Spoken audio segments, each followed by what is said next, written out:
विद्यालय में शिक्षक और विद्यार्थी संबंध प्राचीन काल से गुरु शिष्य परंपरा के कारण बहुत पूज्य और सम्मानित हैं।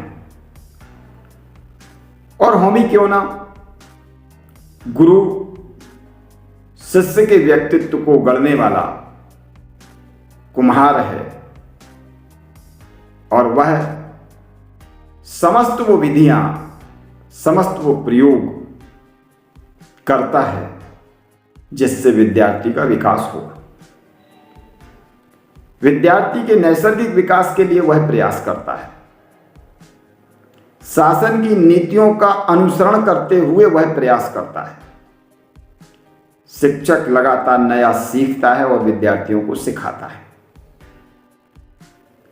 लगातार सीखने वाला विद्यार्थी शिक्षक वैसे ही है जैसे बहती हुई नदी।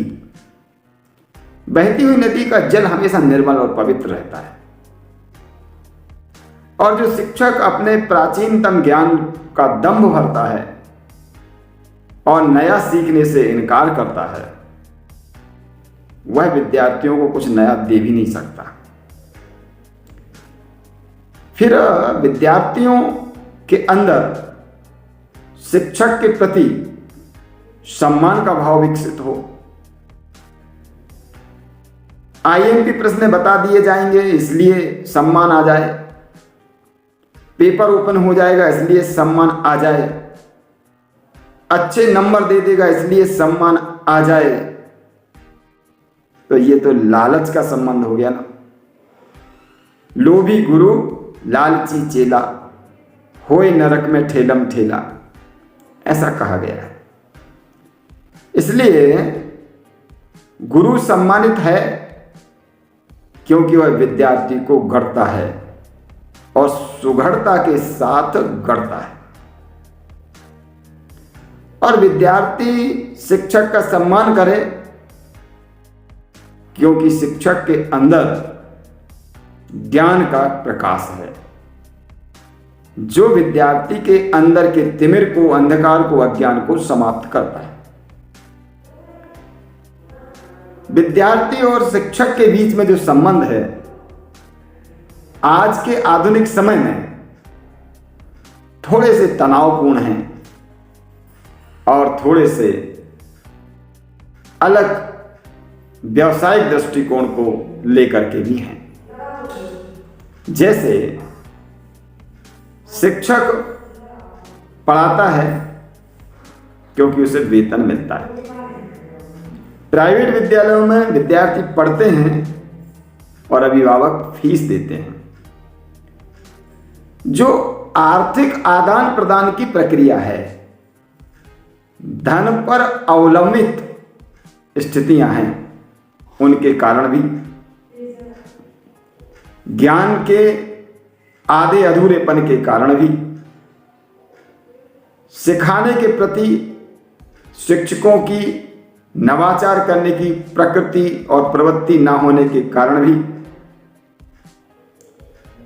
और भी अनेक ऐसे कारण हैं। जैसे शिक्षक का व्यक्तित्व, कई बार शिक्षक कहता है कि हम विद्यालय के अंदर शिक्षक हैं, बाहर हमारी पर्सनल लाइफ है, हम कुछ भी करें।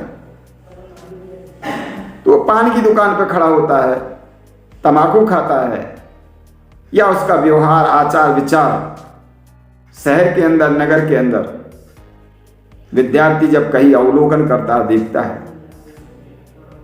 तो यदि वो उस मानक और गुरु की गरिमा के अनुकूल नहीं रहता है, तब भी शिक्षक की गरिमा कमजोर होती है।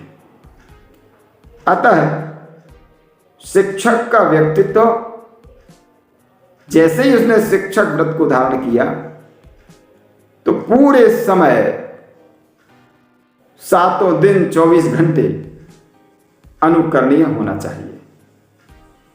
और ज्ञान देने के लिए, नए नए तरीकों से विद्यार्थियों को सिखाने के लिए उसका जीवन समर्पित होना चाहिए, और वह कालखंड और समय में बंधा हुआ नहीं होना चाहिए। इसी प्रकार विद्यार्थी के अंदर भी गुरु के प्रति सम्मान का भाव अभिभावकों की ओर से और समाज की ओर से भी देने का आग्रह होना चाहिए। परस्पर शिक्षक और छात्र के बीच आदर्श वातावरण सीखने की प्रक्रिया का प्रथम सोपान है और उसी के कारण विद्यार्थी शिक्षक से दीक्षित होकर के समाज में सम्मानित होगा। इसलिए ये भी कहा गया है कि विद्यार्थी माता पिता का पुत्र है, ये बात अलग है, लेकिन जब वो शिक्षक के साथ में रहता है, शिक्षक से एक प्रकार से दीक्षित होता है, उससे जो शिक्षा प्राप्त करता है, तो वह शिक्षक जैसा हो जाता है। धीरे धीरे वह भी गुरु होने की परंपरा में आ जाता है।